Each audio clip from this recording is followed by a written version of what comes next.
सबका मन में डर हो गया कि फिर आईपीएल का एमआई ट्रॉफी उठाएगा, का 2025 का ट्रॉफी फिर एमआई उठाएगा। सबका मन में सवाल चल रहा है, क्योंकि आज का परफॉर्म दिखने के बाद यही लग रहा है रोहित शर्मा जिस तरह की बल्लेबाजी की है भाई, गजब की बल्लेबाजी की है रोहित शर्मा। जो लोग बोल रहे थे कि रोहित शर्मा बूढ़े हो गए, उनको रिटायर लेना चाहिए, वो आज देखे match Gujarat versus MI match में, आज क्वालिफाई जो फाइनल के लिए क्वालिफाई मैच था उसमें देखो आप किस तरह की आज मैच में सब बल्लेबाजी की है भाई रोहित शर्मा।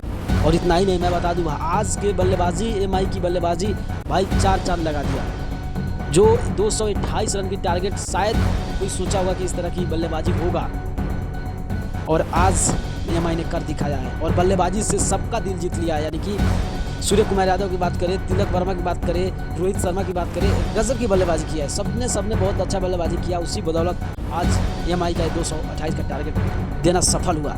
मगर क्या आप लोगों को क्या लगता है कि जो ये आज का जो बैट्समैन पिटाए थे गुजरात का, वो आप लोगों को कैसा लगा देखने में? क्या इस साल की फिर ट्रॉफी एमआई उठाएगा?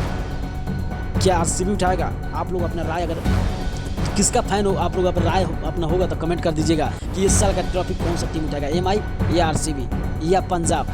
आप लोगों को क्या लगता है अपना राय कमेंट में कमेंट कर दीजिएगा। अगर नहीं हो तो चैनल को सब्सक्राइब करते हुए वीडियो को शेयर करके पेज को फॉलो कर दीजिएगा। वीडियो देखने के लिए धन्यवाद। आपका क्रिकेट का अपडेट मिलता रहेगा।